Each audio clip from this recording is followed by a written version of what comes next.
now I am very happy to hand the word over to Professor Raphael Guzman, who is a professor of neurosurgery at the University of Basel in Switzerland and is the vice chair of the Department of Neurosurgery.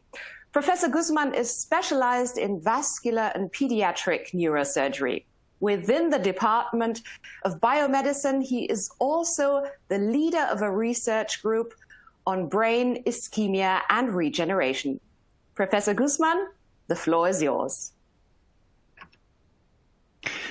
Thank you very much, Jennifer, for the kind introduction. Dear ladies and gentlemen, dear colleagues, it's my great honor to speak to you today about digitalization in neurosurgical planning and procedures, a topic that is very exciting to me and hopefully exciting to you if you joined this webinar this afternoon. I will just disclose that I am a consultant for Leica. So all of you that work in clinical neurosurgery or neurosciences for the matter or other surgical specialties know that digitalization in the OR in general, but maybe in the neurosurgical OR, is even more pronounced and more advanced. We have a multitude of sources that provide us with digital information that we try to use to improve the patient care, the complex surgeries that we have on our daily practices. We have had IGS or neurosurgical navigation for many decades now, at least 2 to 3 decades. But just in recent years, computing powers has allowed us to improve on the information we get and work on the digital information we have. Like you see in the left side of the slide, we have now not only representation of 3D volumes in the IGS, in the navigation system, but we have the possibility to have augmented reality with overlaid objects onto our surgical field. We can capture these images on screens. We can capture these images within our surgical microscope, as you see in the example here with CaptiView on our Leica microscope. But we have more and more also the ability to have functional augmented reality information, like you see in the Glow 800 picture on the right side, and projecting these onto overhead displays. So integration of all these digital information and surgical informations need advanced platforms. And the microscope could be a digital platform, a center or a brain in the neurosurgical OR that connects all these informations. So if we summarize what are the needs or what are the topics that we actually discuss, we have the increasing demand to have an integrative platform with information in the OR. We need to somehow assemble all the information we have from pre-surgical routine, pre-surgical imaging, intraoperative information, including navigation systems, but maybe information on the vitals of the patient, information on the functional imaging that we do during surgery. And we want to have a seamless integration of this data from the different sources into a central hub. Of course, we want to have a combination of high-resolution imaging with augmented reality data from neuronavigation. We want to have an integration when we do fluorescence-guided surgery with real-time augmented reality information. And we want to have integration and the possibility to push the innovation and integrate novel functional imaging data into our information. Who knows, we might have the functional MRI within life in the surgical OR. We need to also think about a reduction of the footprint of the equipment. All of you who work in the OR know that we are crowded. The rooms are getting smaller, not bigger, with new constructions, and we reduce the footprint to have more space to move around, more space for the patient and the surgeons and all the staff that is in the OR. And so we cannot have instruments that get larger and larger. No, we want to make them smaller, and we want them to allow a better or improved ergonomic for the surgeon and the staff. So all these requirements really ask for the development of new technology. So these are the topics that I would like to cover today. I will start with discussing a little bit the augmented reality space, mixed reality space. I want to talk about virtual reality and how we can integrate it in our workflow. I will talk about heads-up display and how we can show digital information in the future. And then briefly discuss to end how the microscope could be the basis of a digital platform or a hub for digital information in the OR. So augmented reality is an interactive experience of real-world environment whereby the objects that reside in the real world are augmented by computer-generated perceptual information, sometimes across multiple sensory modalities, very important. We always think about augmented reality as a purely visual information, but auditory, haptic, somatosensory information is included in the concept of augmented reality. We see that the literature over the last 30 years or so has tremendously increased. You will note that between 2015 and 2020, there is almost a logarithmic increase in the number of publications per year, with 2020 having been published 70 articles with the keywords neurosurgery, augmented reality. Now, of course, this is a broad field, and probably there is many more publications that are on augmented reality alone, virtual reality alone, but not necessarily connected to the neurosurgical practice. But just within neurosurgery, there has been a tremendous increase. And if we look at the data from 2020, based on PubMed searches, this actually continues to increase at a greater pace even than what was found in 2020. So we need to think about what is the value of augmented reality in neurosurgery. Since we want to add value to the innovation, it should actually, at the end of the day, help us make better treatments and hopefully have better outcomes for our patients that we operate on. So augmented reality comes in different flavors. And while on the last 10 years, we were mainly busy in demonstrating the value of augmented reality purely as an information.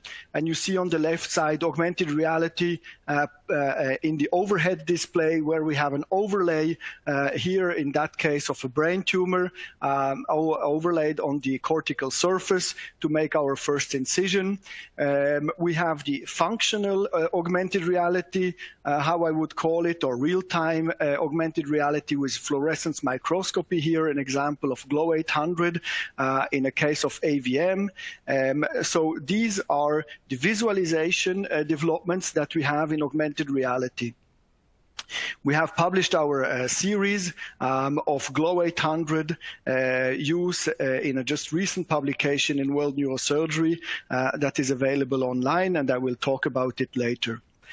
But we now see more and more papers that are actually analyzing the precision of augmented reality in relation to the patient, in relation to the neuronavigation systems. And this is a very recent publication from my colleagues in Geneva with Professor Bijlenga, and he might show you this in his webinar as well. But I thought it's important to show that augmented reality has to correlate with the patient head or with the anatomical features that we have on the patient's head. And in this work, they investigated how precise is the augmented reality versus classical neuronavigation, and they tested it on medical students and residents in terms of the confidence they have for the alignment or the correct alignment between the augmented or mixed reality information and here the model of a skull. And what they found is that actually after several iterations of corrections or re-registrations, the augmented reality was more precise than the navigation system, because the augmented reality offers the possibility to continuously readjust the patient head or the anatomy of the patient with the augmented reality information. You see on the top two panels, A and C, that you can realign the digital information to the actual anatomy of the patient based on bony landmarks, based on vascular landmarks, based on cortical features.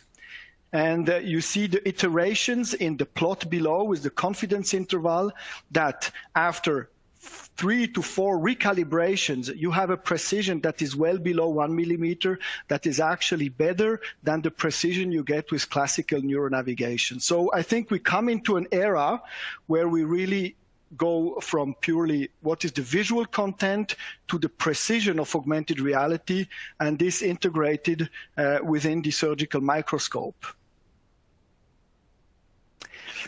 I will talk now about the augmented reality fluorescence-guided surgery as one modality of augmented reality.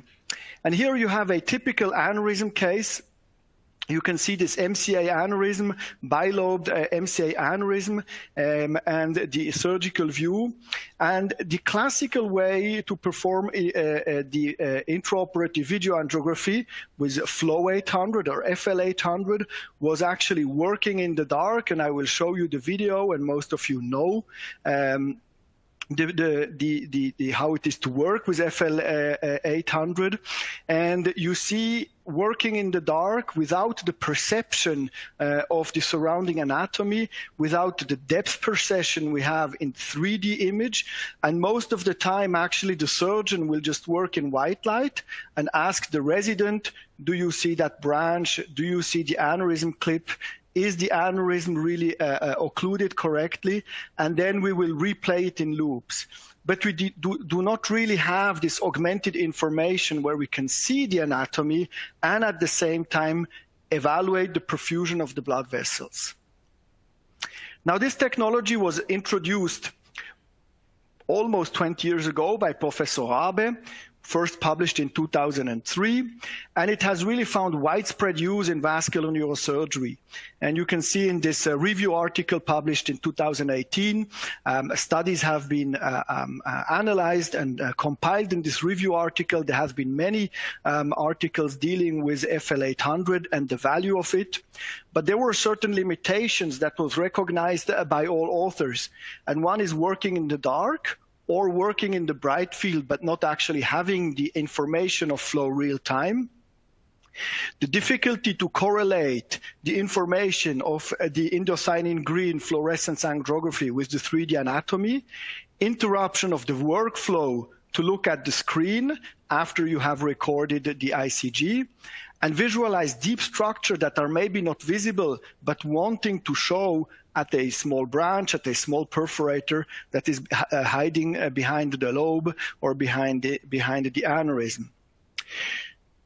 And so this development of what we call now Glow 800 or real-time augmented reality fluorescence imaging is combining the white light image information with the fluorescence image in a digitally processed image that is actually shown superimposed to the blood vessels. So briefly, technically, the white light illumination spectrum has been widened, including the wavelengths between 700 and 790 nanometers. That is actually enlightening the indocyanine green, or exciting, the indocyanine green, that then emits the fluorescence signal at a wavelength of 820 to 840 nanometers.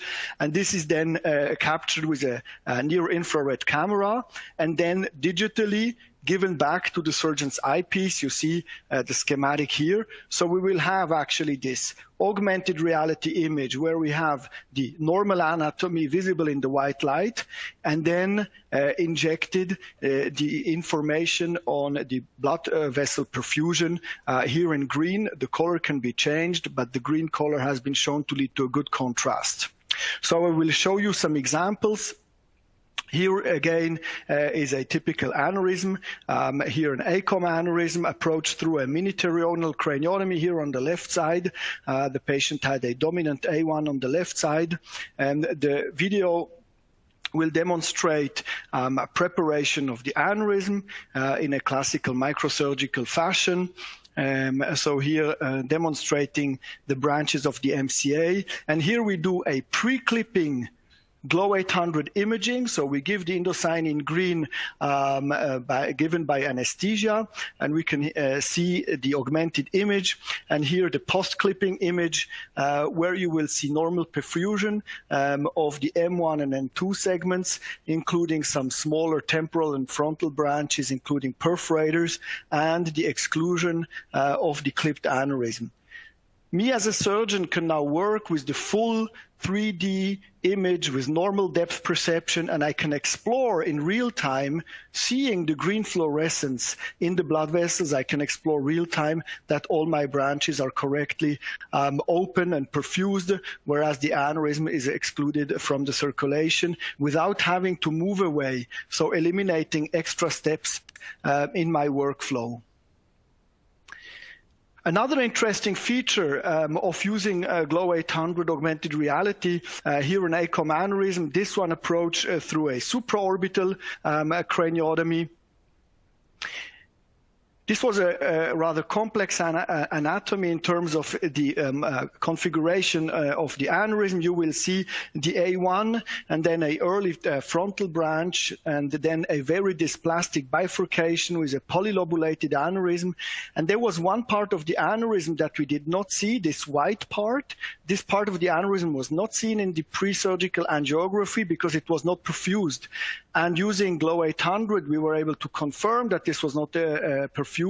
The clipping was done on the perfused part, and the intraoperative angiography that we always perform, and I will talk about it, confirmed correct exclusion of the aneurysm from the brain circulation.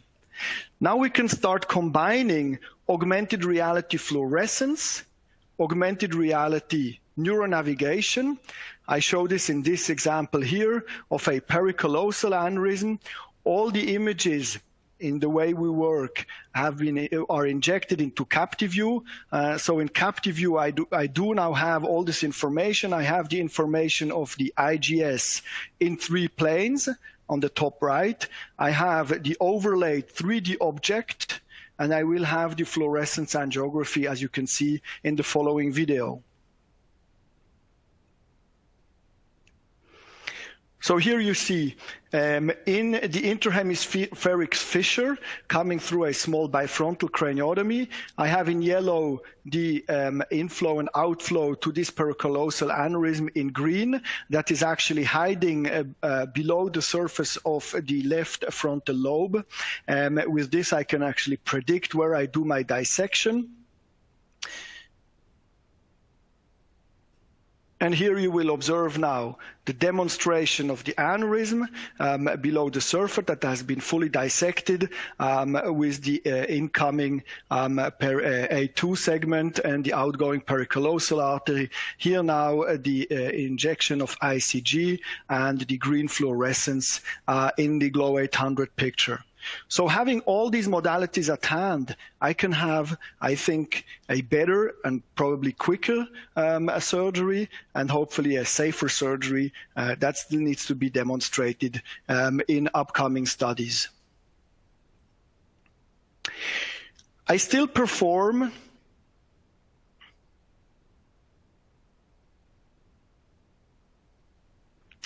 intraoperative angiograms to confirm the correct exclusion and the patency of all vessels.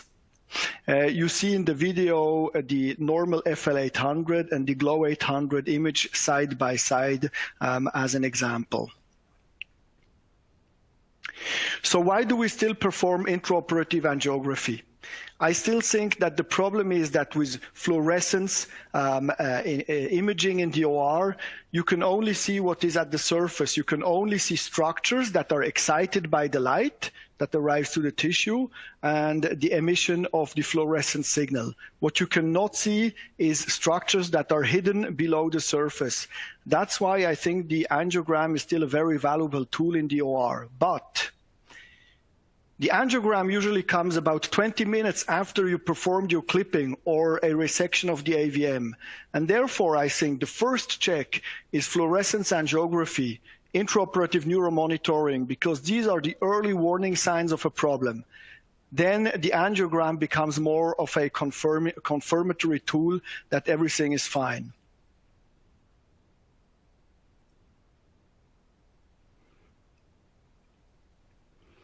I use a classical Pheno biplane angio in the OR, and we acquire rotational angiographies for 3D visualization of the intraoperative results.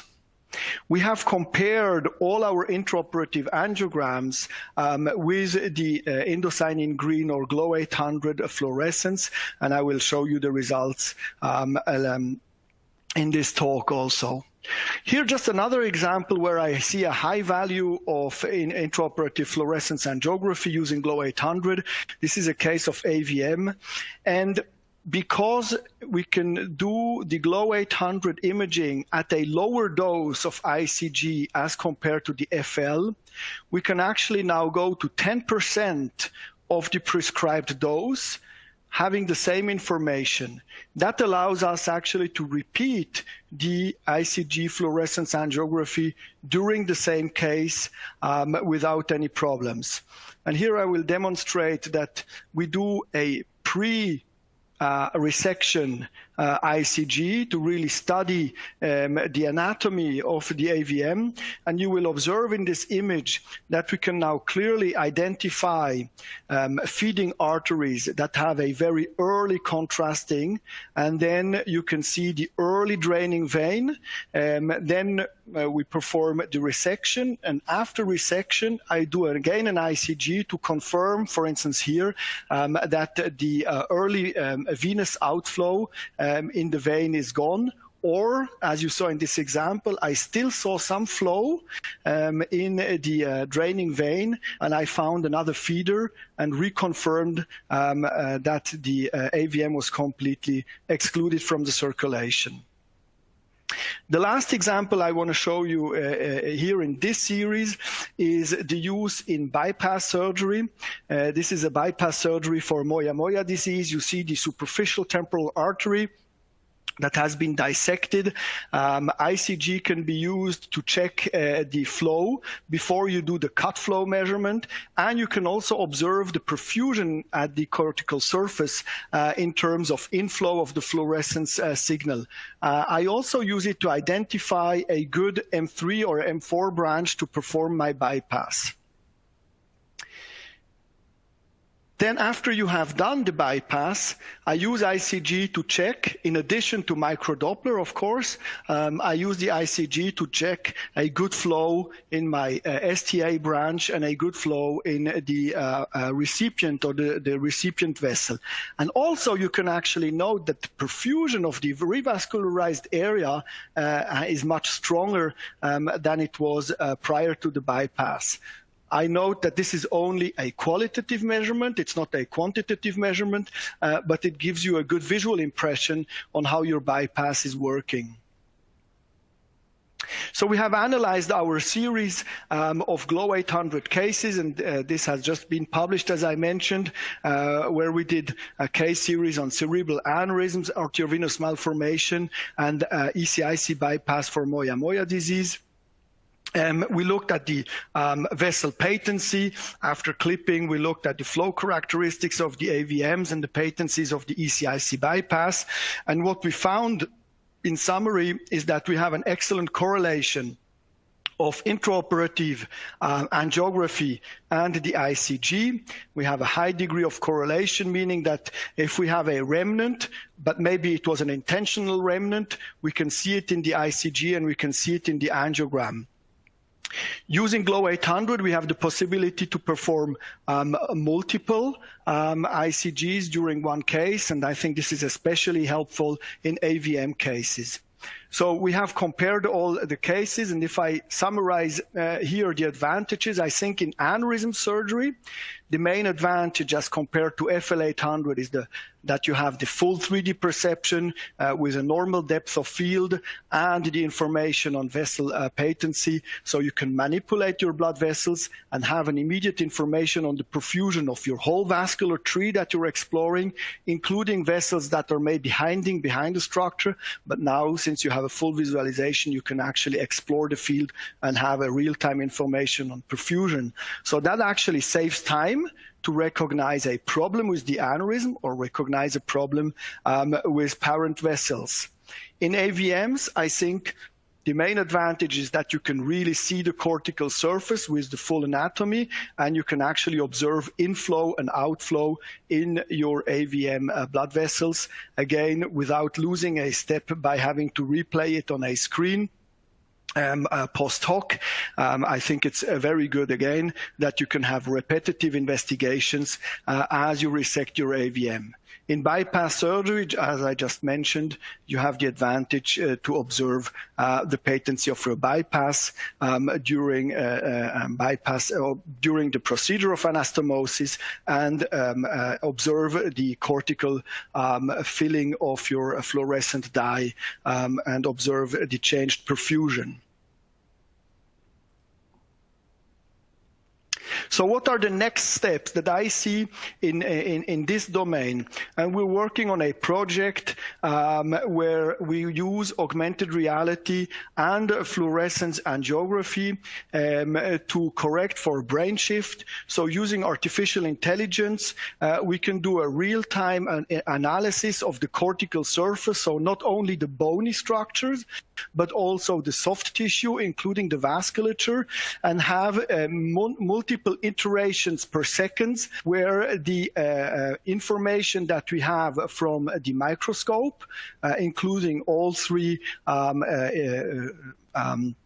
domains, including anatomy, vascular anatomy, and bony anatomy, that is correlated to the information in the IGS that now includes also cortical surface analysis, so image analysis, and analysis of the blood vessel structures as it is anatomically recorded with the MRI or the CT angiography, or also integrating the 3D rotational angiography.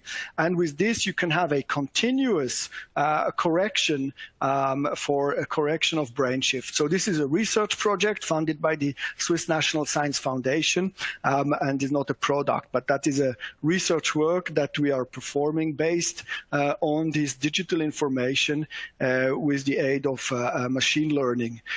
So these future projects.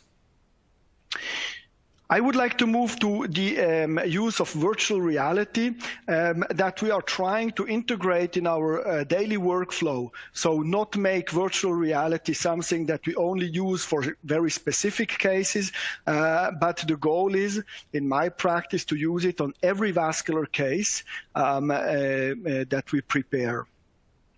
So what we're working on is actually three things. We want to obviously use virtual reality for surgical education. We use virtual reality in the surgical planning. That's the integration in our workflow.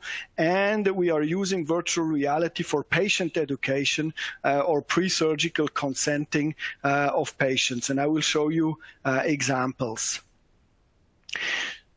So it has been shown for pilots for decades that virtual reality or a virtual environment with full immersion expedites learning. This is very important.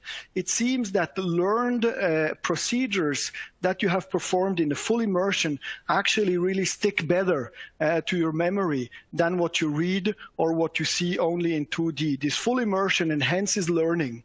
It also increases the durability of learning, as has been shown in some publications, mainly also on fighter pilots.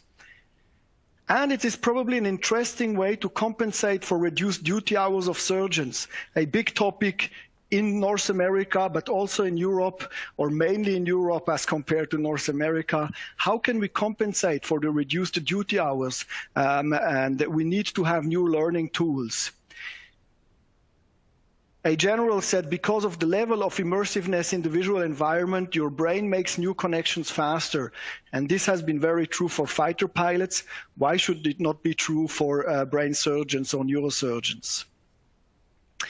So in different studies, we investigated the value of virtual reality as compared to more classical tools. And here we compared in a training course that we had, a full immersive virtual reality environment. As you see on the left side of the slide, we have a multi-user virtual reality environment. You see here different students stand around with virtual reality glasses. The tutor stands within that circle, and the virtual object to be discussed is virtually in the center of the room, and you see the big screens around if you have outside viewers that want to follow the teaching class.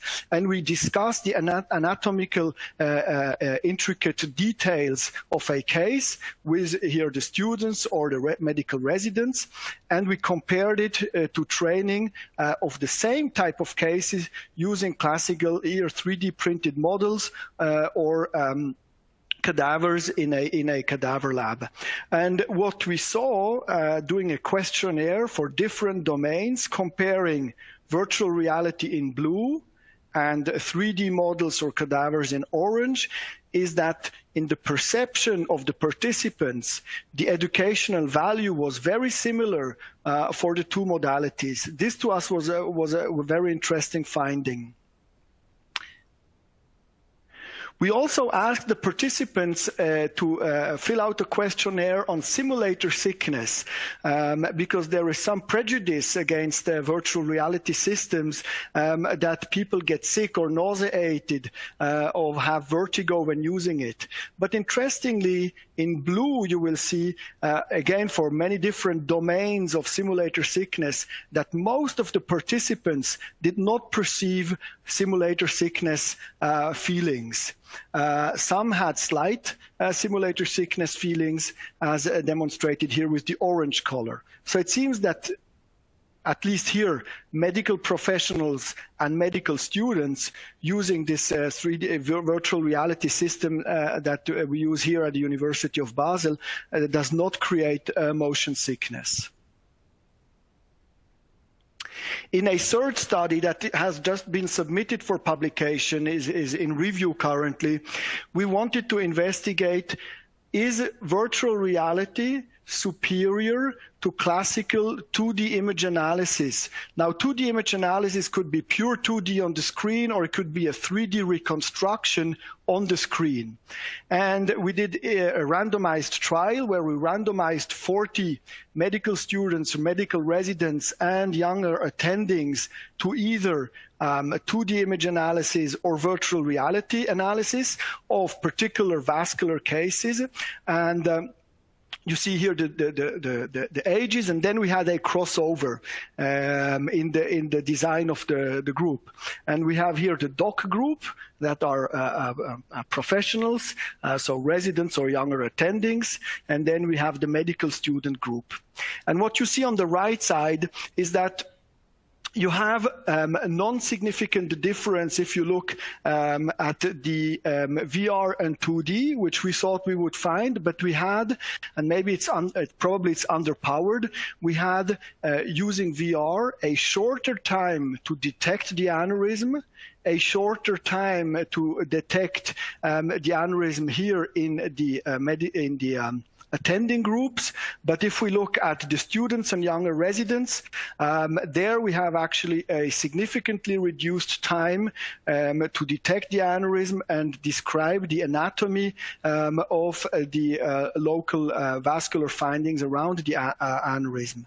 Very interesting doing this correlation analysis for the VR model and the 2D model is that the number of years in experience from 0 to 7 years of experience in neurosurgery did not actually really affect the time that they needed to detect a particular anatomical feature. But in 2D imaging, you see that unexperienced take much longer than experienced. So when using the VR, you almost equalize the years of experience in terms of detecting a particular situation. Whereas in 2D, you need many years of experience to get fast at detecting anatomy. So what does this tell us? I think it's an important finding because it demonstrates that virtual reality can actually expedite learning. And with reduced duty hours again, and reduced number of years that you can spend in training, we can actually fasten or improve the learning skills or the learning speed that the residents have with certain situations. So this will hopefully be published soon, including more data on that randomized trial. So I said we're using it for planning, and I do my planning of the vascular cases with the residents for every case, and we have introduced it in the workflow. The images can be imported from PACS directly. We can use CTA, MRA, or rotational angiography. There is no segmentation needed. The system is called Specto VR, was developed here in Switzerland. And we look at every case either the night before or the morning off if it's a later starting case. But it has really been introduced. The residents will actually look at every case and then call me to discuss it for every case. So it's really integrated in the workflow. And then we use it for patient education as shown here. And here we just started a study on the value of patient consenting using virtual reality. So here's just an example video. How we analyze the aneurysm prior to surgery. So we are in a virtual room. We can actually virtually project the normal 2D images on the virtual wall of this room and flip through the CTA in this example. And then we can look at the 3D reconstruction here, specifically now for the aneurysm. Since we live in Switzerland and have no sea, we created a window with a view on the sea because we're missing the sea here, especially during these times where we can't travel anywhere. Here we have the virtual OR lamp to illuminate the finding, and we analyze every case in this manner prior to surgery. We're analyzing now 50 cases of aneurysm that we're preparing for publication, where we describe how you feel during surgery after having planned your aneurysm case using virtual reality device. And the preliminary findings that I can say here is that there is actually a better understanding of the 3D anatomy, even with multiple years of experience. The full immersiveness again and the ability to position the patient virtually in the virtual room and then move around as a surgeon or virtually look behind the aneurysm actually increases the understanding of the vascular anatomy prior to surgery, and dissection towards the aneurysm then becomes faster. So here's just a short video of the integration of the process in a typical aneurysm case. So the patient obviously gets his regular scan, here a CTA. Then I discuss with the patient. We can perform a virtual craniotomy here. So I demonstrate the approach to the patient. And I've seen that it probably increases the trust of the patient to the surgeon also, doing this more in-depth consent. We do the surgery, we do the 3D rotational angiogram, and then I have integrated virtual reality in the OR to look at the result of the rotational angiography immediately after the case. So we questioned different neurosurgeons what they think is the challenges to introduce virtual reality into their daily practice, both for teaching and patient education. And what we found, and you see it in this pie chart, what we found is that the obstacles that people perceive is for one, cost. Actually, these systems should not be very expensive. And I say this now as a non-business person. The virtual reality glasses are commercial. They're not very expensive. The computers that you use are not very expensive. It needs a good graphical card, but it's not a high expense. And so I think the scalability of these systems to reach neurosurgical departments around the world should be fairly easy. Some people don't know about the offering. Some people lack the experience. They're not exposed to the system and then really do not invest in it. Legal issues were not really a concern, but in truth, there is, of course, concerns with legal issues on precision, on how it's being used with patients. It's a new field, it's a new technology, and so legal issues will arise.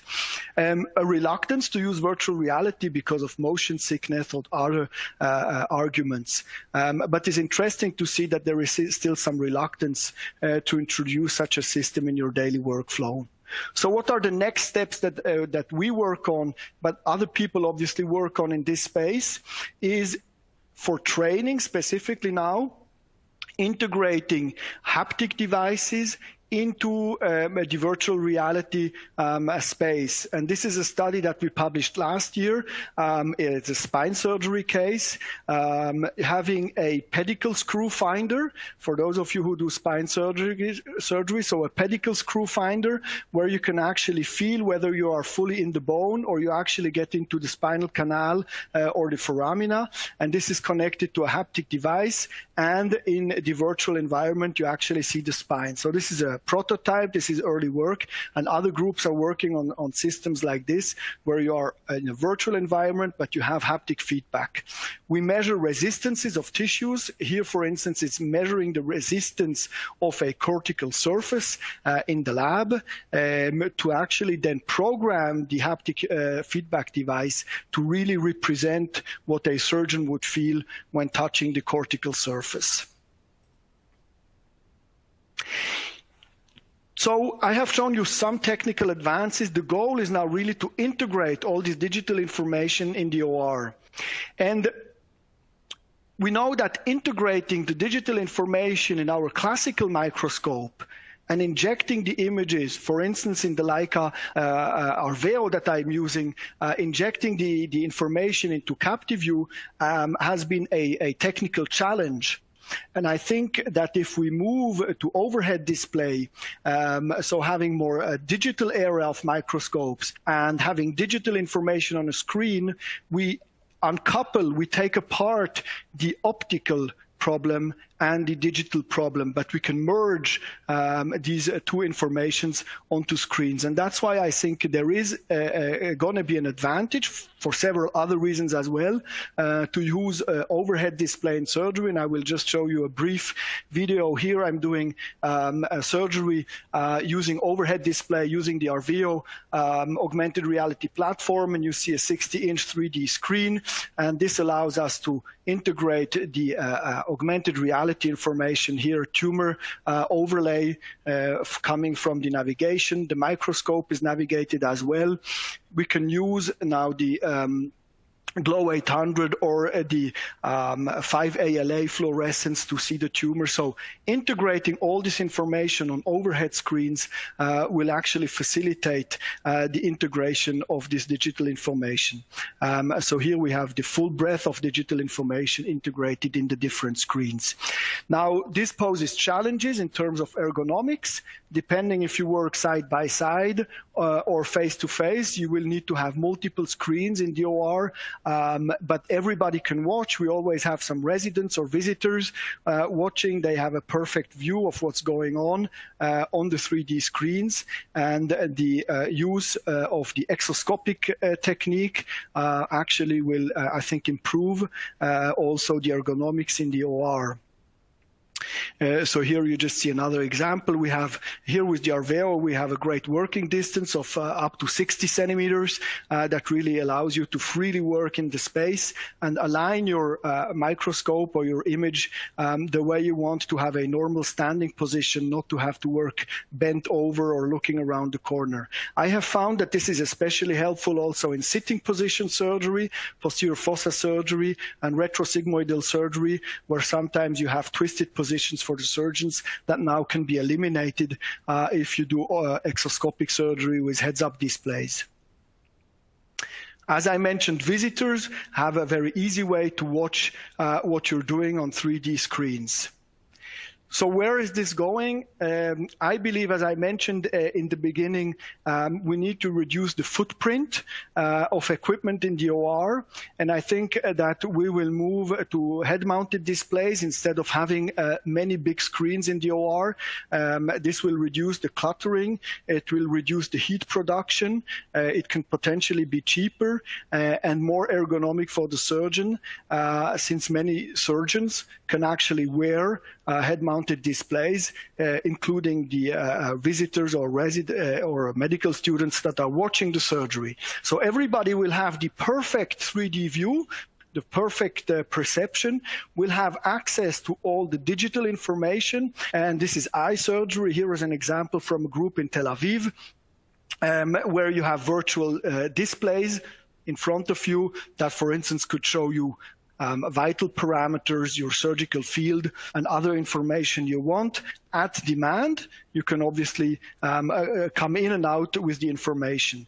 I think it is key in that space to think what is valuable information, because we don't want to be cluttered with unnecessary information. We can also have an overload of information that is distracting from surgery.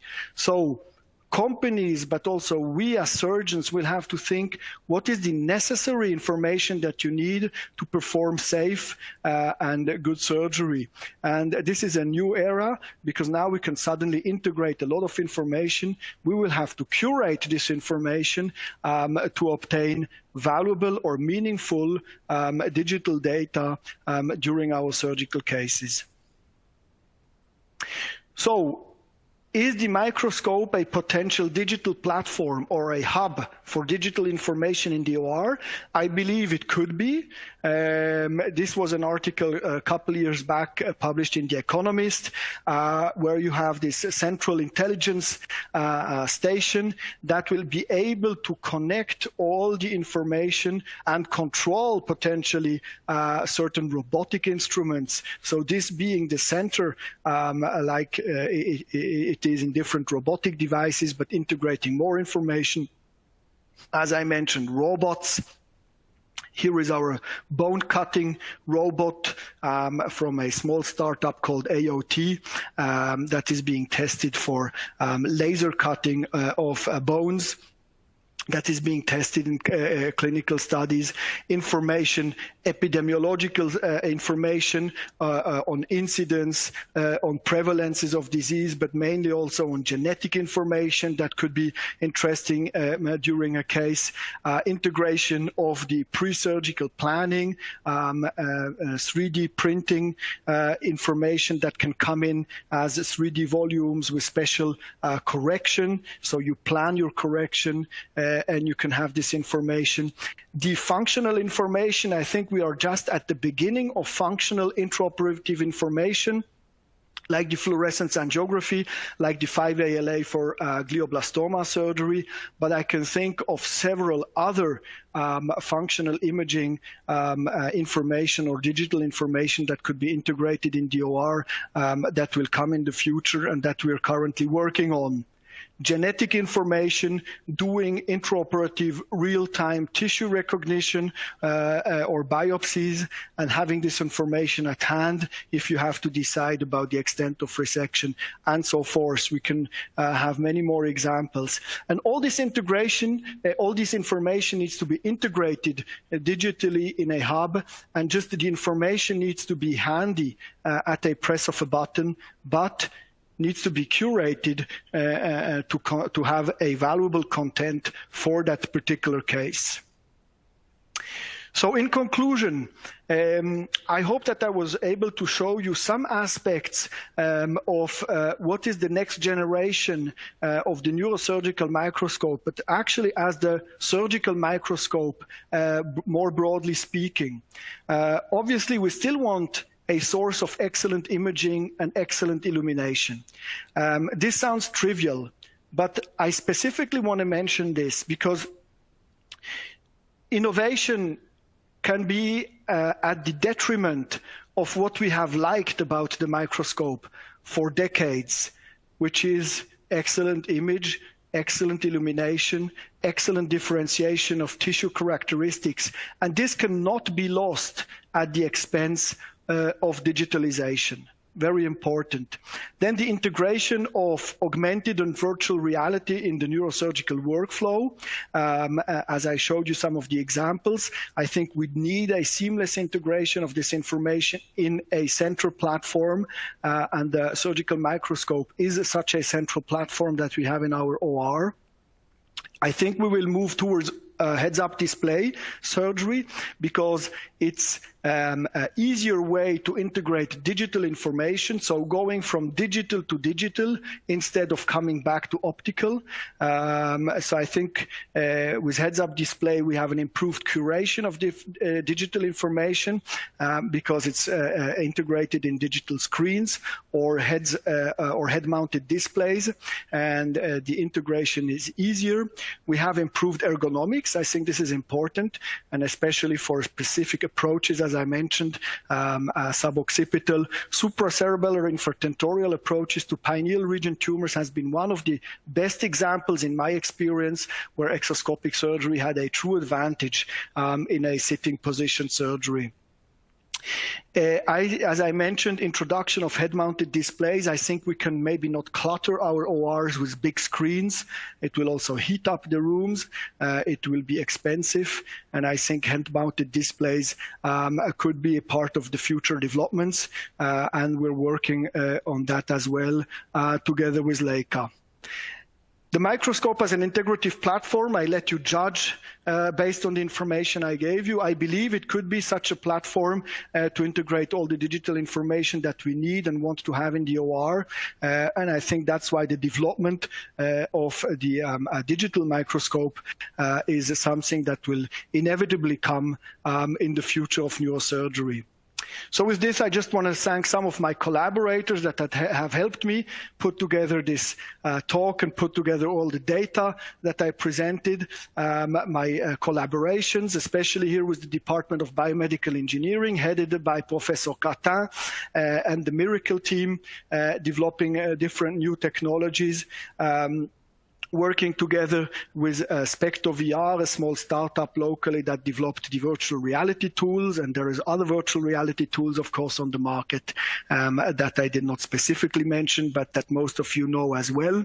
Of course, my funding sources from the Swiss National Science Foundation, intramural funding, and last but not least, of course, my great collaboration with the R&D team and different people from Leica that I have really enjoyed working with in a scientific, academic way. So with this, I would like to conclude my talk for today, and I thank you very much for your attention.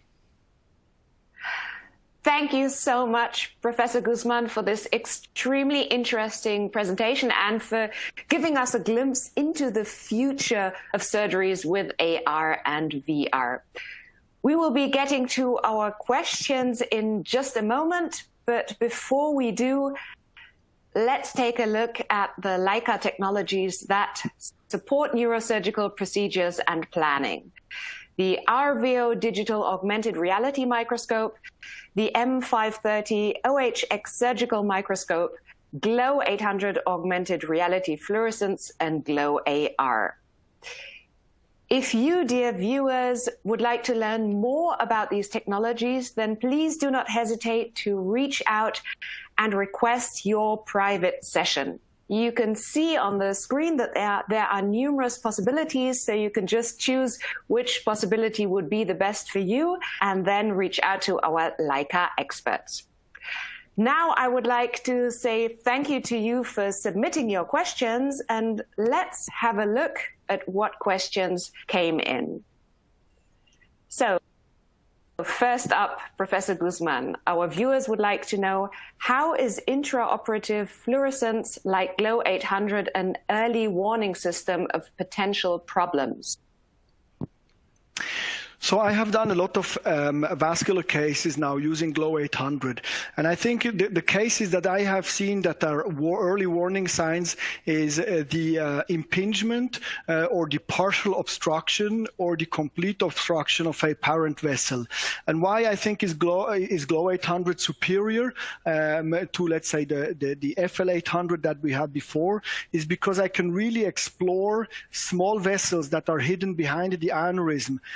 small vessels that are maybe coming out of the base of the aneurysm that could be partially obstructed. Sometimes we have aneurysms that are partially calcified at the base or at the neck, and when you put your aneurysm clip, it will actually obstruct the through flow in a bifurcation. And very early I can recognize the problem. I have different tools, because the more security we have, the better it is. Microdoppler, of course, being one. That is a tool that I still use, but I think the combination of actual perfusion that is visual, that gives me an immediate perception of the entire field, combined with microdoppler that gives me the perfusion in one particular vessel, has been very helpful. And I have experience of cases where I had the immediate repositioning of clips due to findings in GLOW 800. Well, thank you very much. Then next up, our audience would like to know from you, how do you see the data from your AR and intraoperative fluorescence being used to design best strategies for disease and patient management pre and post-surgery? This is a complex question that I have to reread, but I think...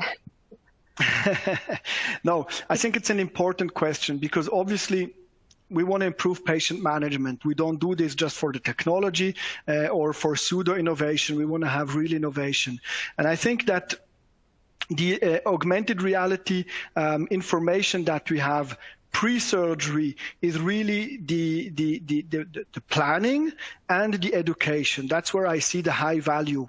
And we really want to do training of the next generation of surgeon. I'm in a teaching hospital, so this is an important part of my duty. And we're integrating AR, so not the fluorescence now, but AR in the teaching session. Also using the microscope, so simulating cases. Obviously, intraoperative, I want to have the AR that leads to valuable information. And here I think that in tumor surgery, this is particularly interesting because we can really look behind what's going on. We integrate the tumor volume. We integrate diffusion tensor imaging, so looking at white matter tracts, and we can integrate information coming from functional MRI. So we can really have all this information at hand during surgery. The intraoperative fluorescence, 5-ALA, obviously will show us viable tumor cells that need to be resected, GLOW 800, vascular structures. The last comment I make here, I've been using GLOW 800 in some tumor surgeries also, namely meningioma surgeries, to investigate whether an artery is an en passant vessel or is actually a tumor-feeding vessel. I found this helpful, and I have been using it to look at the perfusion of veins that are associated with large meningiomas, to see whether it's a tumor draining vein, en passant vein, a vein that has a lot of flow on it that we might have to keep or sacrifice. So lots of information that will help with the patient outcome, I would hope. Oh, thank you very much for that explanation. So then let's take a look at the next question. With all this technology you present to us, what would you say are the 3 main problems you still face and would like to get solved as soon as possible? Well, I would like to solve many things as app.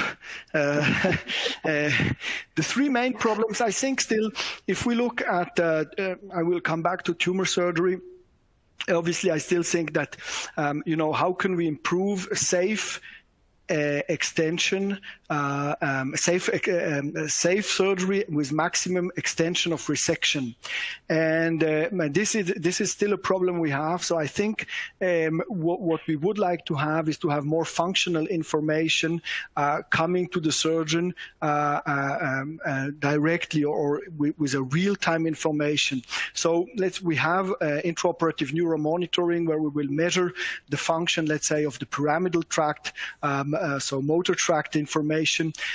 What if we could have a real-time functional imaging like is done in MRI, but actually measuring cortical or neuronal function during surgery? One of the problems I would like to solve. Another problem I would like to solve is brain shift. Brain shift is still a big problem, again, mainly in intraaxial tumor surgery, and a way to actually real-time correct for brain shift would be a very helpful tool. Of course, we can do intraoperative imaging with MRI, with CT, with ultrasound, but this takes a lot of time. The integration is not so seamless, and if we could use the surgical microscope that is actually imaging continuously the surgical field, that this could be used to correct for brain shift, that would be an extreme advantage, I think. And then improving ergonomics. Improving ergonomics still, if we do 4 or 5 hour surgeries, it can be a big deal. And then the new generation of microscopes, I think, will solve that. Thank you very much. Then let's take a look at the next question. Great talk, Professor Guzman. I couldn't agree more. Thank you. Do you think this technology could be used for stroke patients to advance reperfusion of distal and small vessels after mechanical thrombectomy cases? Well, I wonder who asked that question. That is the disadvantage of our virtual world here doing webinars, because this is it's actually an interesting case, and we had we had a discussion at a recent symposium on the topic. So there is some literature that actually considers surgery in stroke treatment. So you know that the mainstay of stroke treatment now, ischemic stroke treatment, is intravenous thrombolysis and then mainly intraarterial thrombectomies. But revascularization is not always successful. And are there other means to actually do revascularization? And one of the techniques is actually a surgical thrombectomy. So is opening, let's say, the M1 branch, so doing a surgical thrombectomy out of an M1 branch that is occluded. And yes, the answer would be yes. I definitely think that this technology would be applicable, because it's actually demonstrating the true perfusion of not only one vessel, but of a whole area, because you will see your main vessel, but you will also see down to the capillaries at the cortical, the arterioles at the cortical surface. How is the perfusion? You know, have they shut down? Are there microemboli left and right? So it's not only investigating the main trunk, but the whole vascular tree. So I definitely think that measuring perfusion intraoperatively of the vessel, but of the tissue, will actually be part of it. And then, of course, indirect revascularization through bypass, as I have shown. But this is an interesting question, actually. Yeah. Mm-hmm. Well, thank you very much. So the next question is, we have used Microsoft HoloLens for mixed reality neurosurgery in Singapore, but have found the registration process challenging in terms of stereotatic accuracy, especially in the spine, less so in the brain.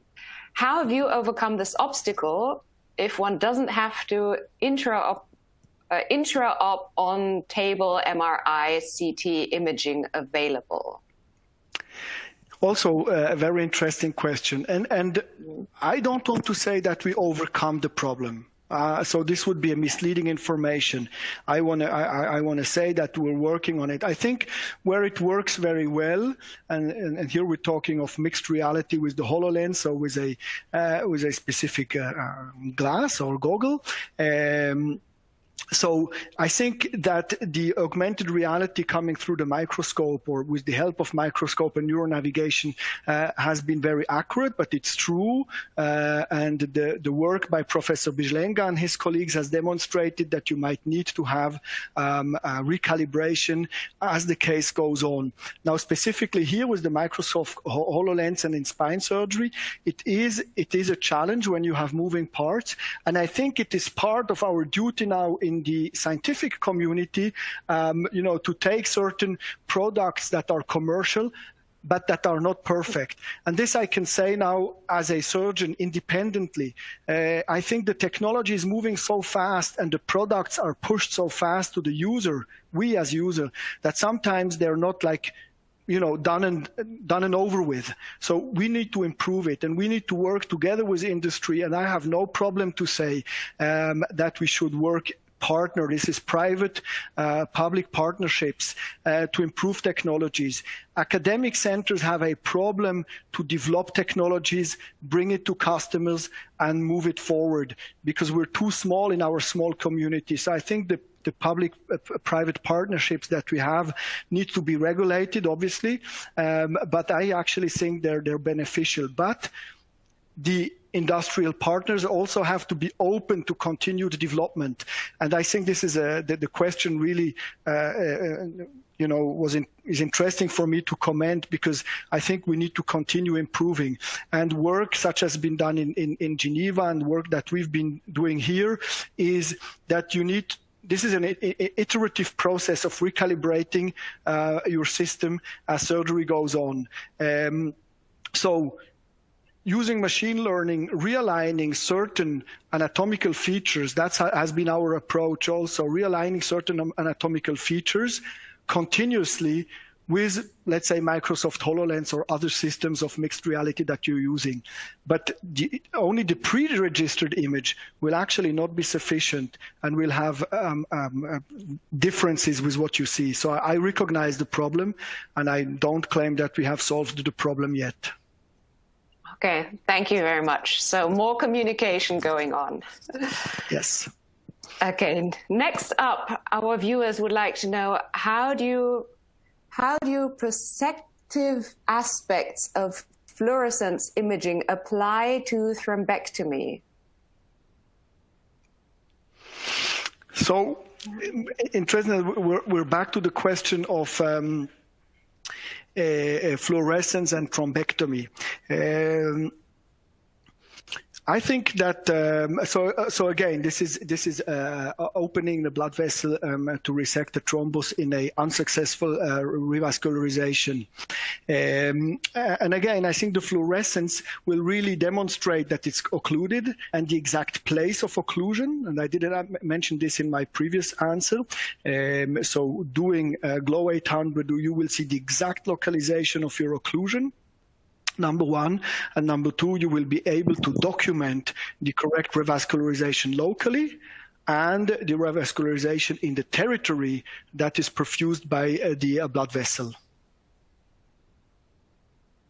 Okay, thanks a lot. So then let's take a look at the next question. Does this technology help in early diagnosis of AVM malformations in children?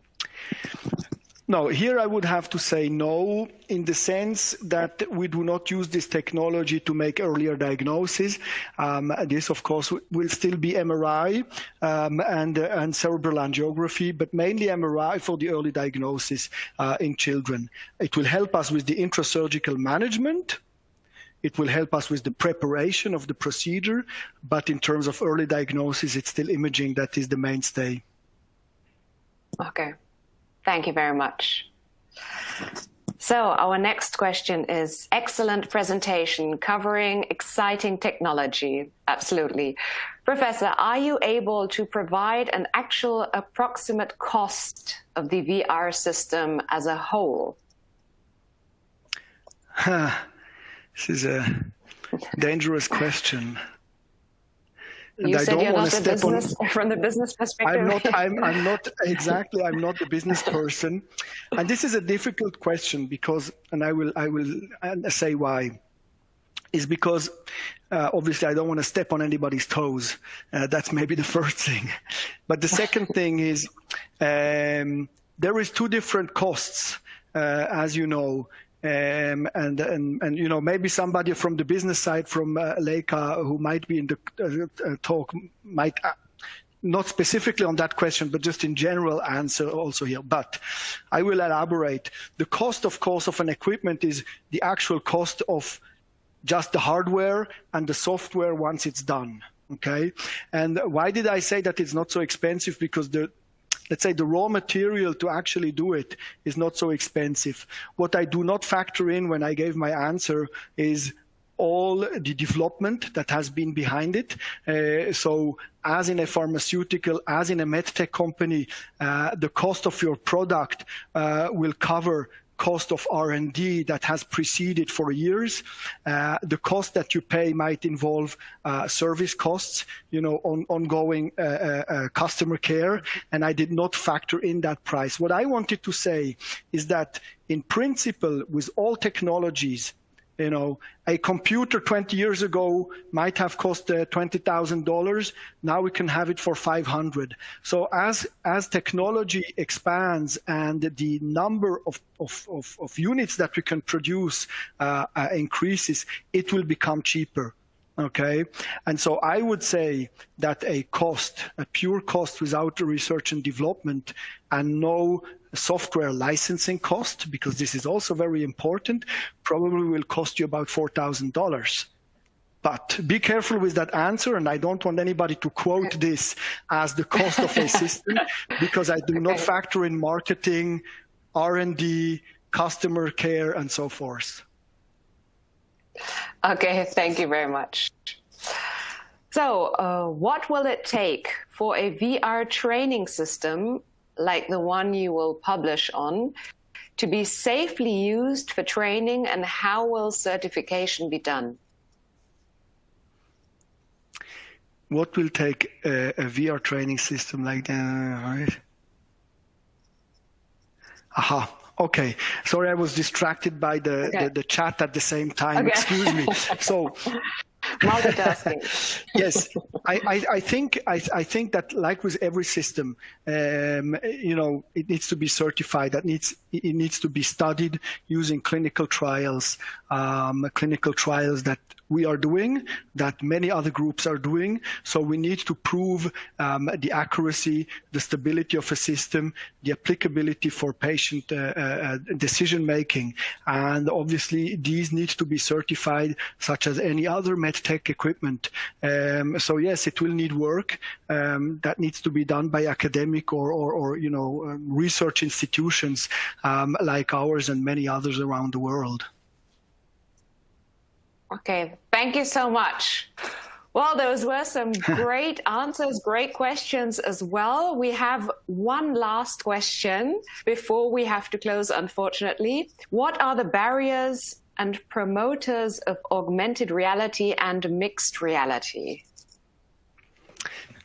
So the promoters, well, I think the promoters is the users, of course, using it, demonstrating the value of it in ethically approved studies. I think this is very important. And I think really that is the promoter of the technology, is that you have, controlled trials, controlled experiments, published experiments that have been approved by local ethical boards. So this is very important. And then, of course, is the promotion through the companies. And I don't know if somebody from Leica wants to comment on the promotion from the industry side. I don't know if Dr. Ibe wanted to comment, but I think one of the important things is that we use the technology in controlled fashion and demonstrate its validity or improve it to actually be valuable. Well, yes, thank you so much. Yes. Sorry, I can just come in there. Thank you very much, Professor Guzman, for your wonderful presentation. And regarding the industry side, yes, it is very important that that the trials that are done for these are controlled and are done with ethical considerations and ethical clearances as required. For example, going through an IRB clearance before these are done. But it's also very important that these are done, and these are done with industry working, like a company like Leica working with clinicians, because clinicians, of course, know what their experiences are and they know what is needed in order for these products or these innovations to be accepted by other physicians as well. So Leica is always open to working with physicians, with working with clinicians in these ventures. Thank you very much, Robert. Well, unfortunately, our time is up. We've come to an end, but as we said before, please do not hesitate to reach out to Leica if you have any questions, if you want to learn more about the technologies. They are very happy to answer your questions. Our summit will be continuing until Saturday, so we're just about halfway in. So you see, you still have the possibility to register for upcoming sessions and gain more great learnings like today. I would like to say thank you so much to you, dear audience, participation, for your great questions and for your time today. Thank you very, very much, Professor Guzman, and I would like to hand over to you for some closing remarks. Thank you very much. First of all, I want to thank the audience for participating. I'm always open as well for any discussions. Obviously, I can be contacted through Leica as well, or directly on my University of Basel site in Switzerland. I think the discussion between professionals is key.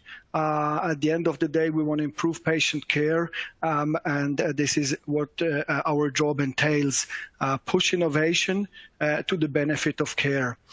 Second, I want to thank Leica for organizing the webinar. I think this is a great endeavor, and I really want to commend for organizing this extremely well organized with excellent speakers. I encourage you obviously to listen to my colleagues that I know most of them personally, and I know that they will have exciting topics to cover as well.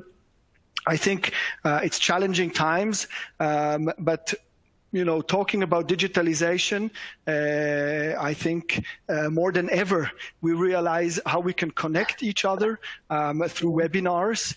Even people who cannot travel to meetings, we now have the possibility to do things like we did today. So I think this is of great value. And digitalization in this space will improve as well.